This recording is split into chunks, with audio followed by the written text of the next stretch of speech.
પૂર્ણ પુરુષોત્તમ ભગવાનની જય હો. કાંઠાગોરની વાર્તા. ભગવાન પૂર્ણ પુરુષોત્તમની કૃપાથી અમૃતમય બનેલા અધિક માસનું આગમન થતાં જ સૌ સ્ત્રી પુરુષોએ વ્રત લીધા. નદીએ નાવા જાય, કાંઠાગોરની પૂજા કરી વાર્તા સાંભળે, પછી પાછા ફરતી વખતે દેવ દર્શન કરે અને ઘરે આવીને પુરુષોત્તમ પ્રભુના નામ જપ કરે. ચંદનપુર ગામમાં ગંગામા નામની એક ડોશી રહે. ડોશીને 2 દીકરા, બંને પરણેલા, છતાં દીકરી ડોશી જુદી રહે. વળી 2 છોકરાઓ પણ જુદા રહે. આમ ઘર એક પણ ચૂલા 3. કોઈ પ્રસંગ હોય કે વાર તહેવાર હોય ત્યારે સૌ સાથે મળીને રમે જમે. ડોશી ધર્મ કર્મમાં માનનારી, વ્રત ઉપવાસ કરે, એકટાણા કરે, નિત્ય દેવ દર્શને જાય. અધિક માસ આવ્યો એટલે ગંગામાએ તો વ્રત આદર્યા. સાથે નાની વહુએ પણ વ્રત લીધા. સાસુ વહુ એકટાણા કરે, નદીએ નાવા જાય, કાંઠાગોરનું પૂજન કરે, વાર્તા સાંભળે અને પછી બપોરે મંદિરે કથા સાંભળવા જાય. સાસુ વહુને આવા ધર્મ કર્મ કરતા જોઈ મોટી વહુ મોં મચકોડે. એ હતી પૈસાદારની દીકરી, લાડકોડમાં ઉછરેલી, પહેરવા ઓઢવાની શોખીન, ધર્મ કર્મને ધતિંગ માનનારી, વળી રૂપનો અંબાર એટલે ગર્વનો પાર નહીં. એમાંય પૈસાનું અભિમાન ભળ્યું, પછી દેવ દર્શન ક્યાંથી સૂજે?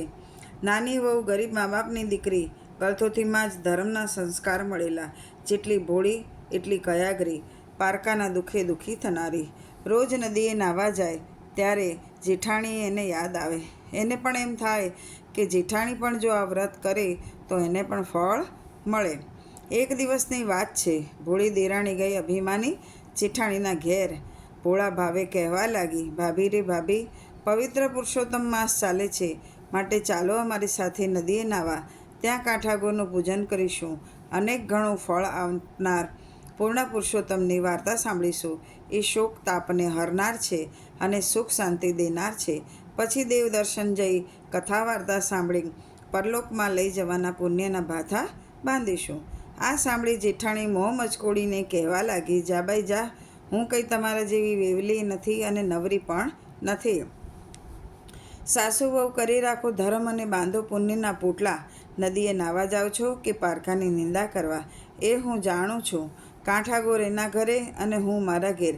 બાઈ રે બાઈ, મારે તો ઘડીની એ નવરાશ નથી. મારે તો ધણી પેઢીએથી આવે, પુત્ર નિશાળેથી આવે, દીકરી સાસરેથી આવે, વહુ પિયરેથી આવે. મારે તો સગાએ ઝાઝા અને વાલાએ ઝાઝા. મારે તો 32 ભોજન બનાવવાના અને 33 શાક રાંધવાના. મારે તો બાય કપાળે ટીક્કો ને કાંખમાં કિક્કો, ઝૂલતું પારણું ને ઘમ્મર વલોણું, ખદબત્તી ખીચડી ને સુવાવડી દીકરી. બાઈ રે બાઈ, તમારે કરો વ્રત અને મરો ભૂખ્યા. અભિમાની જેઠાણીના આવા વચન સાંભળીને ભોળી દેરાણીને ઘણું દુઃખ થયું. પૂર્ણ પુરુષોત્તમ પ્રભુનું અપમાન એનાથી સહન ન થયું. એની આંખમાં જળજળી આવી ગયા. દેરાણી તો ગઈ ઓટલે બેસીને માળા ફેરવતા સાસુની પાસે જઈને બધી વાત કરી. સાસુ બોલ્યા, કરે એ ભરે ને વાવે એ લણે. પ્રભુ જ માણસને સુખ આપે છે અને સુખ મળ્યા પછી પ્રભુને એ ભૂલી જાય છે.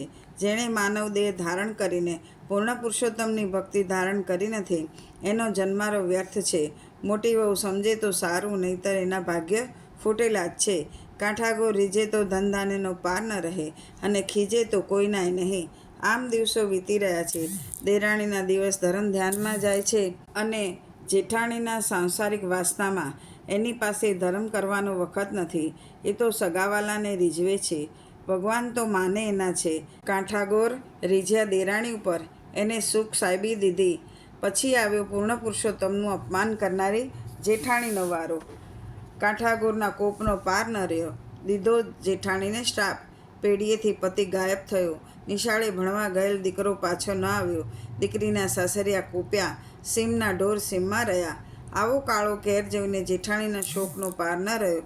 સુખમાં સોનું અને દુઃખમાં સાંભળે પ્રભુ. એ ન્યાયે જેઠાણીના તો ગાત્ર ઢીલા થઈ ગયા.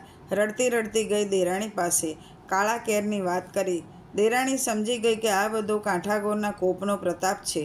અભિમાની જેઠાણીને એવું કહેવાય નહીં. એ તો વળી વારે વડ ચડું એટલે એ તો ગઈ જેઠાણીને સાથે લઈને ચીકણી સૂંઘતા સાસુ પાસે. જેઠાણી તો લાકડીની જેમ સાસુના પગમાં પડી ગઈ. આંસુથી સાસુના ચરણ પખાળવા લાગી અને કહેવા લાગી, માડી રે માડી, મારો તો પતિ ગયો, પુત્ર ગયો, ઢોર ગયા, ઢાંખર ગયા, સવડા નાખું તો અવળા પડે છે. માટે કંઈક માર્ગ ચીંધો, કંઈક રસ્તો બતાવો. આંગળી ચીંધ્યાનું પૂર્ણ થશે. હું ગાય જેવી છું, તમે કહેશો તેમ કરીશ. ત્યારે સાસુ એને સમજાવવા લાગ્યા, વહુ, તે જાણી અજાણે પૂર્ણ પુરુષોત્તમ પ્રભુનું અપમાન કર્યું છે. તેથી કાંઠાગોર તારી પર કોપાયમાન થયા છે. તેથી તારું બધું અવળું થયું છે. માટે પુરુષોત્તમ માસનું સ્નાન કર, કાંઠાગોરને રીઝવ, ધ્યાન ધર્મ કર, કાંઠાગોરનું પૂજન કરી એને વિનવણી કર, ભૂલની ક્ષમા માગ. હે વહુ, ધર્મ ન થાય તો ન કરીએ, પણ ધર્મનો અનાદર કદી ન કરીએ. ત્યારે જેઠાણી ગળગળા અવાજે એની સાસુને પૂછવા લાગી, માડી રે માડી, હું તો સાવ આંધળી છું, અજ્ઞાન છું, ધર્મની વાત જાણતી નથી, અજાણતા અનાદર થયો છે. શું કરું તો કાંઠાગોર રીજે? ત્યારે સાસુએ નિવારણ જણાવ્યું, હે વહુ, ખભે લાલ ચૂંદડી લ્યો, જમણા હાથમાં ગાયના દૂધનો કળશ લ્યો, એક હાથ થાળ લ્યો, થાળમાં અબીલ ગુલાલ લ્યો, ધૂપ દીપ લ્યો, શ્રીફળ અને સોપારી લ્યો, અને ગીત ગાતા ગાતા વાસ્તે ગાસ્તે કાંઠાગોરનું પૂજન કરો. કાંઠાગોર રીજે તો અબરે ભરે. જેઠાણી તો વાસ્તે ગાસ્તે કાંઠાગોરનું પૂજન કરવા ચાલી. સાસુએ આશીર્વાદ દીધા. મંગળ ગીતો ગાતા ગાતા જેઠાણી અને દેરાણી તૈયાર થવા આવ્યા. દેરાણી જઈને બોલાવી લાવી પાસ પડોશની સ્ત્રીઓને આમંત્રણ આપ્યું. પછી સૌ વાસ્તે ગાસ્તે નદીના કિનારે આવ્યા. જેઠાણીની આંખમાંથી અશ્રુ વહી રહ્યા છે. પશ્ચાતાપના અગ્નિમાં એનું હૃદય કંચન સરીખું થઈ રહ્યું છે. પૂર્ણ પુરુષોત્તમનું ધ્યાન ધરી જેઠાણીએ ભાવપૂર્વક સ્નાન કર્યું અને પોતાનાથી અજાણપણે થયેલા અપરાધની ક્ષમા માટે અંતઃકરણપૂર્વક આજીજી કરી. પૂજન કરી એક ધ્યાને કાંઠાગોરની વાત સાંભળી. ચૂંદડી ચડાવી, ખોળો પાથરીને સર્વના મનોરથ સાકાર કરનાર ગૌરીમાને વિનવણી કરી. હે માં, જગતનો નિયમ છે કે પુત્ર કુપુત્ર થાય, પણ માતા કુમાતા ન થાય. હું તમારી બાળ છું. મુજ અંધ પર અને અજ્ઞાન પર ક્ષમાનું દાન દો. અભિમાનમાં અંધ બનીને મેં તમારી અવગણના કરી છે, પણ હવે મારી આંખ ખુલી ગઈ છે. હે માતા, મારી ઉપર દયા કરો, દયા કરો. હે માતા, દયા કરો. હવે હું આવી ભૂલ નહીં કરું, ધર્મ ધ્યાન કરીશ. જેઠાણીની આદ્રવાણી સાંભળી અને સાચા પશ્ચાતાપથી ગૌરીમાં અતિ પ્રસન્ન થયા. જેઠાણીનો પતિ અને પુત્ર કુશળતાથી પાછા ફર્યા. દીકરીના સાસરીએથી સારા સમાચાર આવ્યા. સીમમાંથી ગાયો પાછી આવી અને સૌ સારાવાના થયા. જેઠાણીએ તો તરત જ સંકલ્પ કર્યો, હે ગૌરીમાં, તમારી કૃપાથી મને ગુમાવેલું પાછું મળ્યું છે. હવે હું પુરુષોત્તમ પ્રભુ જેના અધિષ્ઠાતા છે એવા અધિક માસનો પૂર્ણ શ્રદ્ધાથી વ્રત કરીશ. વ્રતની પૂર્ણાહુતિના સમયે બ્રહ્મ ભોજન કરાવીશ. અન્નદાન અને વસ્ત્રદાન કરીશ. નિંદા કરીશ નહીં, અસત્ય આચરીશ નહીં, અને મારા હું પદનો ત્યાગ કરીશ. જેઠાણીના આવા સંકલ્પથી દેરાણીને અપાર આનંદ થયો. મોટી વહુ પણ ધર્મ ધ્યાનમાં વળી, તેથી સાસુને પણ સુખ થયું. એ ઘરમાં સુખ સમૃદ્ધિ છલકાવા લાગી.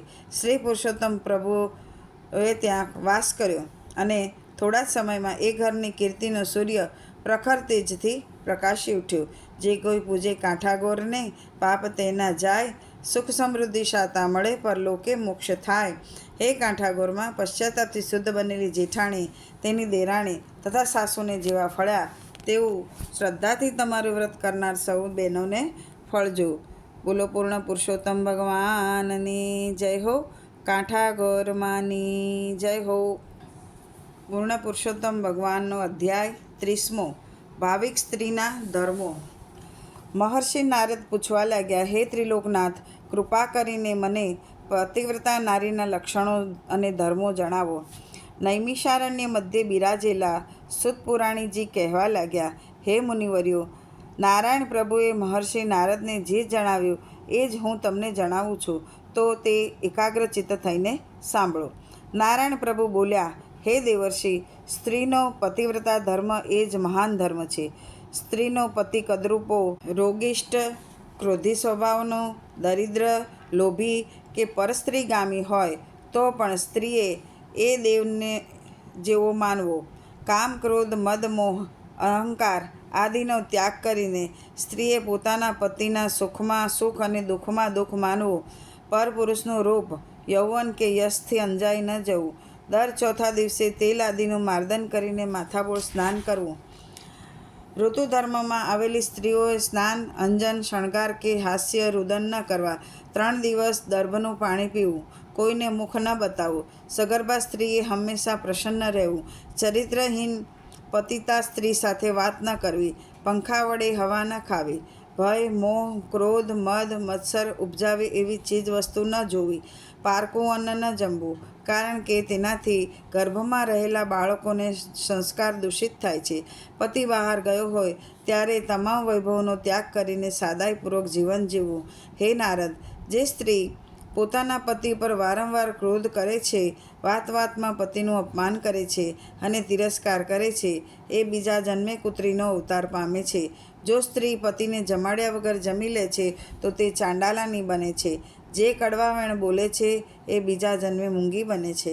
હે દેવર્ષિ, પતિ ઘરે આવે ત્યારે પતિવ્રતા નારીએ એને પાણી પાઈને મીઠા શબ્દો બોલીને તૃપ્ત કરવા.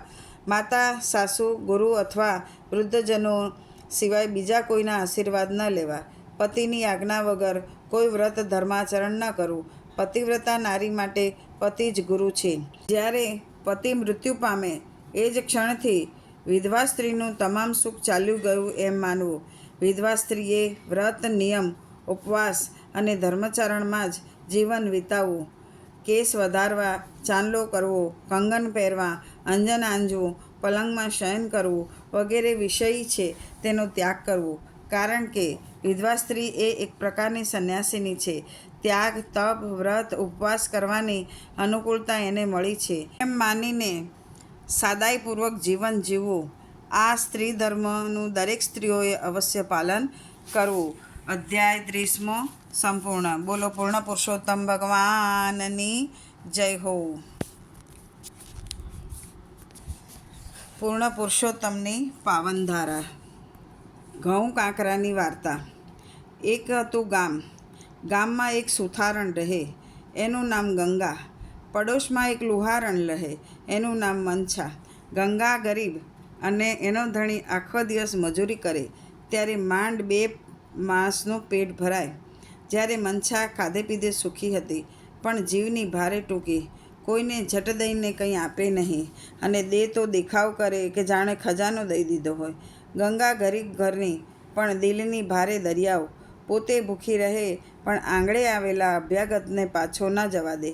રોટલો દઈને રાજી થનારી, આપ્યા પછી પણ અફસોસ કરે કે હે પ્રભુ, કંઈક દેવા જેવું દીધું હોત તો દિલ ખોલીને દેત. એવામાં અમૃતમય અધિક માસ આવ્યો. ગામના નરનારીએ વ્રત આદર્યા. ગંગાએ પણ વ્રત લીધું. એનું જોઈને દંભી મંછાએ પણ વ્રત લીધું. ભાવ ભક્તિનો તો છાંટોય નહીં, પણ દેખાદેખીથી દોરડું પકડી લીધું. સવારના પોરમાં બની ઠનીને સૌની સાથે નદીએ નાહવા જાય. નદીમાં એકાક ડૂબકી મારે.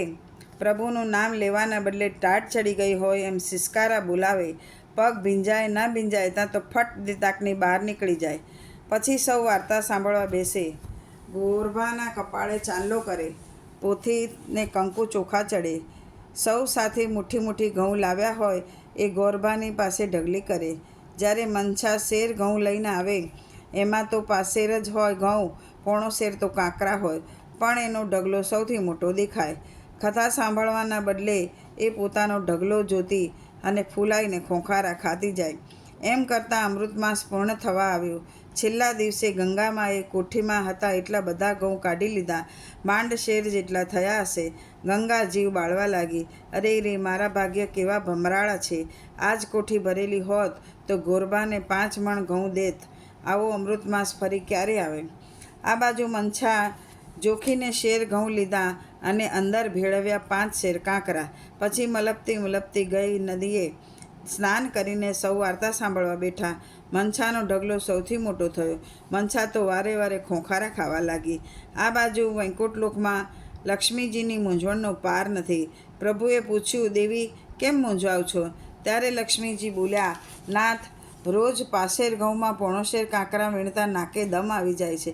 આજે તો શેર ઘઉંમાં 5 શેર કાંકરા છે. ઘઉં વીણો કે કાંકરા વીણો? આ સાંભળી પ્રભુ હસતા હસતા બોલ્યા, હશે જેનો જેવો ભાવ એવા તમે થાવ. આ બાજુ ગંગા અને મંછા ઘરે આવ્યા. ગંગાના ઘરે જઈને જોયું તો આખી કોઠી ઘઉંની ભરેલી છે. ગંગાના આનંદનો પાર ન રહ્યો. એ તો દોડતી ગઈ ગોરબા પાસે અને જઈને કહ્યું, પ્રભુએ કૃપા કરી છે, મારા ઘરે પધારો, અન્નદાન મારે કરવું છે. ગોરબા ગંગાના ઘરે આવ્યા. ગંગા સુપડે સુપડે ઘઉં આપવા લાગી, પણ કોઠી ખાલી જ ન થાય. 5ના બદલે 15 મણ ઘઉં દીધા, તોય કોઠી ભરેલી ને ભરેલી. ગંગા સમજી ગઈ કે પૂર્ણ પુરુષોત્તમ પ્રભુએ દયા કરી છે. વાયુ વેગે વાત ગામમાં ફેલાઈ ગઈ. લોકો જોવા ટોળે વળવા લાગ્યા. ગંગાએ ગામના તમામ બ્રાહ્મણોને સુપડા ભરી ભરીને ઘઉં દીધા. પછી કોઠી છલકાતી જ રહી. આ વાત મનસાએ સાંભળી. એને થયું કે વ્રત તો મેં કર્યું છે, તો મને પણ ફળ મળવું જોઈએ ને. જોયું તો આખી કોઠી કાંકરાથી જ ભરેલી. ગંગાની કોઠીમાં ઘઉં ખાલી ના થાય અને મનસાની કોઠીમાં કાંકરા ના ખૂટ્યા. હે પૂર્ણ પુરુષોત્તમ પ્રભુ, તમે જેવા ગંગાને ફળ્યા તેવા સૌને ફળજો. બોલો પૂર્ણ પુરુષોત્તમ ભગવાનની જય હો. કાંઠા ગોરમાની જય હો. કૃષ્ણ કનૈયા લાલની જય હો. લક્ષ્મી નારાયણ ભગવાનની જય હો. ઓમ નમઃ પાર્વતી પતે. હર હર મહાદેવ હર. જય જય શ્રી રાધે.